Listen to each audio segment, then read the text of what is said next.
perkara-perkara yang bisa menghilangkan pertikaian yang harusnya kita usahakan. Jangan sampai terjerumus dalam pertikaian, dan kalau sudah jadi pertikaian hendaknya kita selesaikan pertikaian tersebut. Itu demi kebahagiaan kita juga dalam kehidupan dunia sebelum kebahagiaan kehidupan di akhirat. Di antara perkara-perkara yang harus kita perhatikan, jaga lisan kita. Lisan ini sangat berbahaya. Ingat, banyak dosa-dosa yang Allah pasang dosa menjadi dosa besar, kemudian ancaman yang berat karena dosa-dosa tersebut berkaitan dengan merusak persatuan. Contoh namimah. Namimah dosa besar.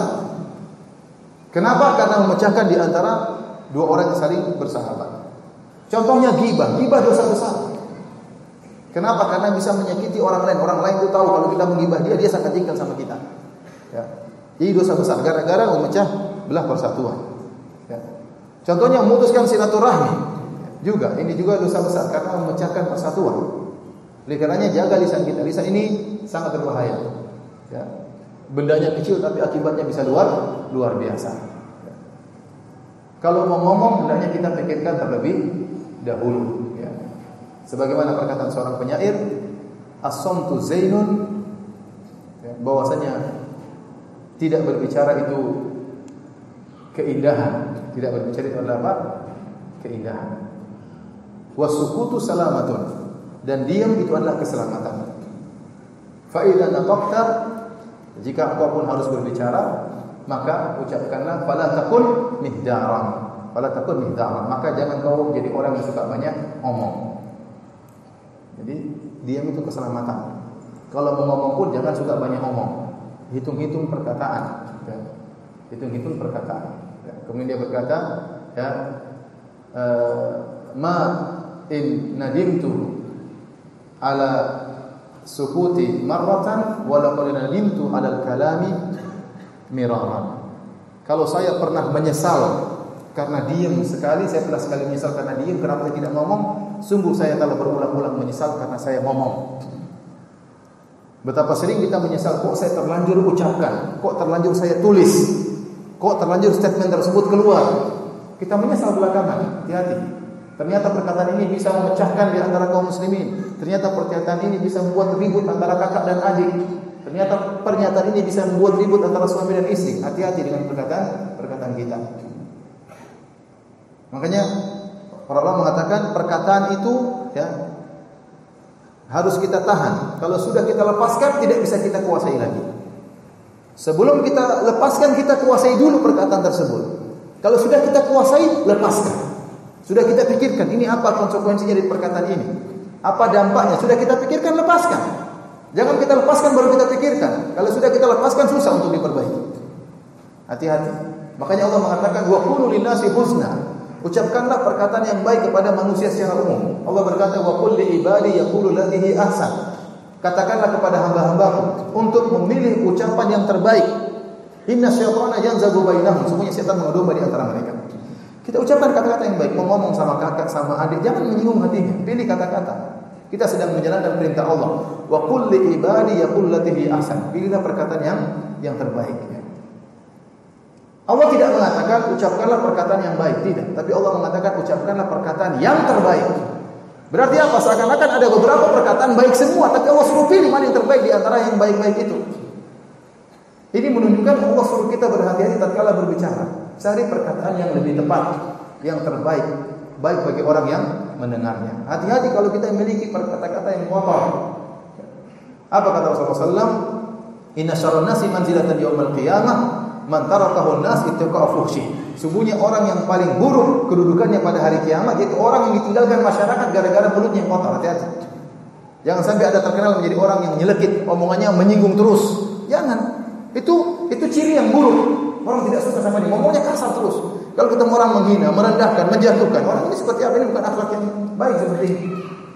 Maka berusaha berakhlak yang buruk, berusaha berakhlak yang baik, berkata-kata yang baik pada siapa saja. Pada orang tua, kepada kakak, kepada adik, apalagi kepada istri, pada anak-anak. Karena di antara sebab utama terjadi pertikaian gara-gara perkataan. Kemudian jangan lupa ingat tentang pahala mendamaikan. Pahala mendamaikan. Ya, terkadang kita bertikai dengan orang lain. Bisa jadi kedamaian tersebut muncul dari kita dan bisa jadi ada pihak ketiga yang ikut campur agar kita berdamai. Selama kita masuk dalam proses mendamaikan, apakah dari pihak ketiga atau kita ingin mendamaikan sendiri, maka pahalanya besar. Saya bacakan hadis-hadis tentang keutamaan mendamaikan atau keutamaan berdamai. Dari Abu Ayyub, dia berkata radhiyallahu anhu, qala li Rasulullah sallallahu alaihi wasallam, Rasulullah sallallahu berkata kepadaku, ya Abu Ayyub, ala adulluka ala shadaqatin yuhibbuha Allah wa rasuluhu. Wahai Abu Ayyub, maukah aku tunjukkan kepada engkau tentang sedekah yang dicintai oleh Allah dan Rasulnya, tuslihu bainan nas idza tabaghadu wa tafasadu. Dalam riwayat tuslihu bainan nas idza tafasadu wa habib bainahum idza tabaghadu. Kata Nabi sallallahu alaihi wasallam, sedekah ya yang dicintai oleh Allah dan Rasulnya, yaitu engkau mendamaikan manusia tatkala mereka sedang bermusuhan atau sedang rusak di antara mereka, terjadi kerusakan, dan kalau engkau menjadikan mereka saling mencintai tatkala mereka saling benci-bencian. Ini sedekah yang sangat dicintai oleh Allah dan Rasulnya. Dalam hadis yang lain dari hadis Abu Darda, Rasulullah SAW bersabda, ala ukhbirukum bi afdhala min darajatis siyami was salati was sadaqah. Maukah aku tunjukkan kepada kalian tentang amalan yang lebih afdal daripada derajat salat, daripada derajat puasa, daripada derajat sedekah. Lebih afdal dari puasa, sedekah dan salat.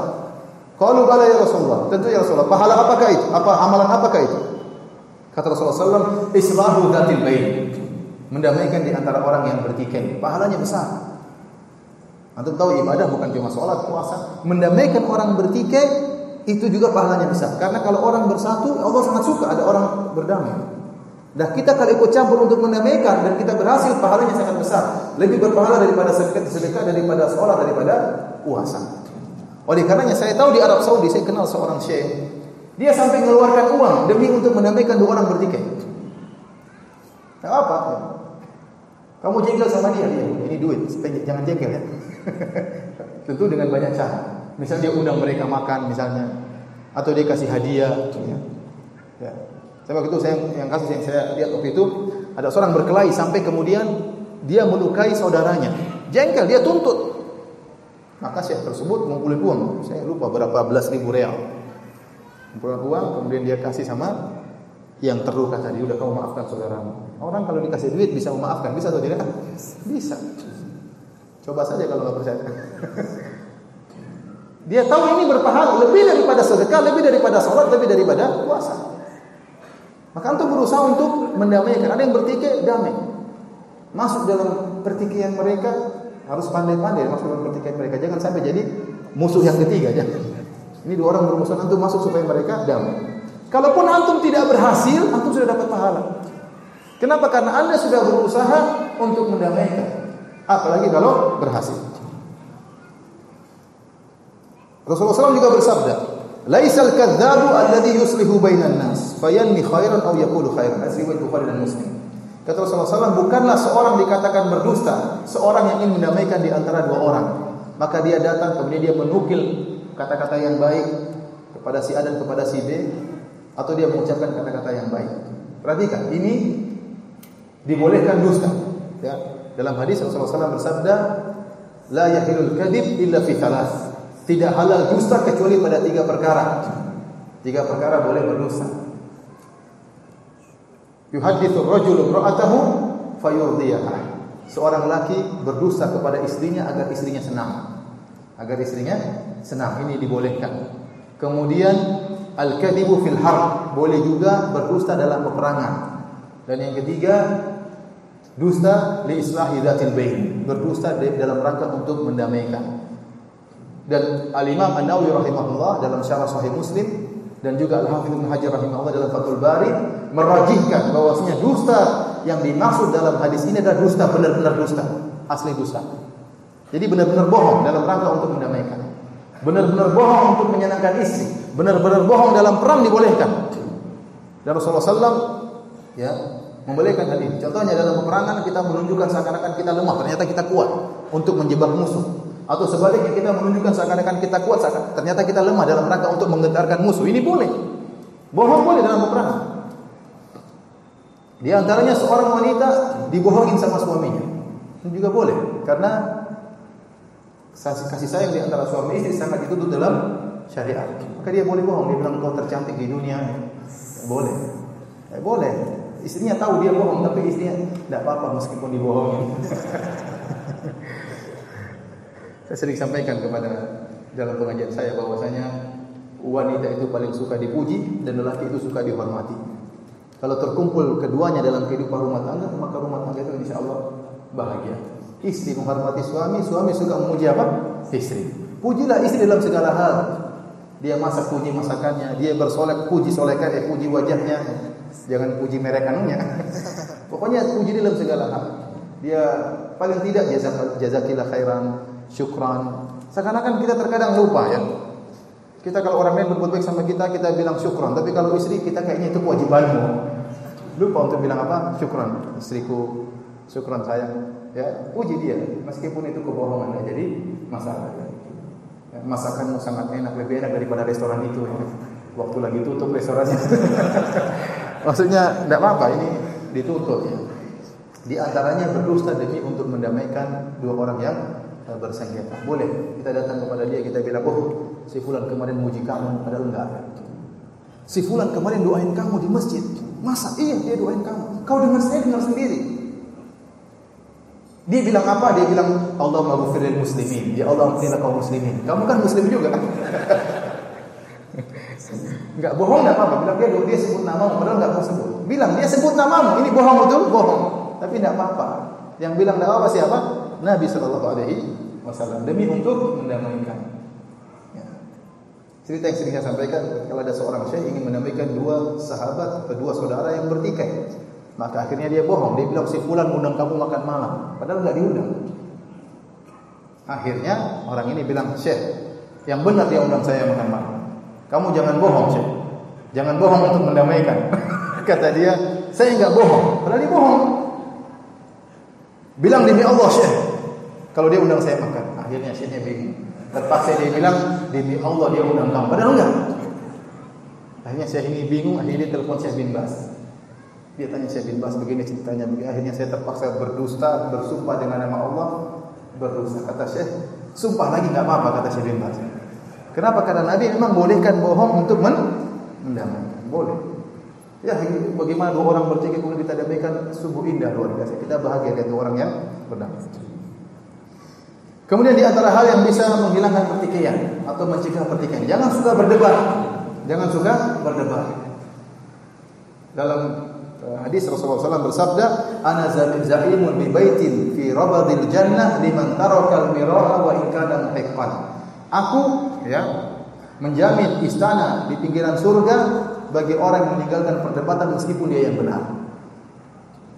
Apalagi perdebatan di media sosial, ngapain ya?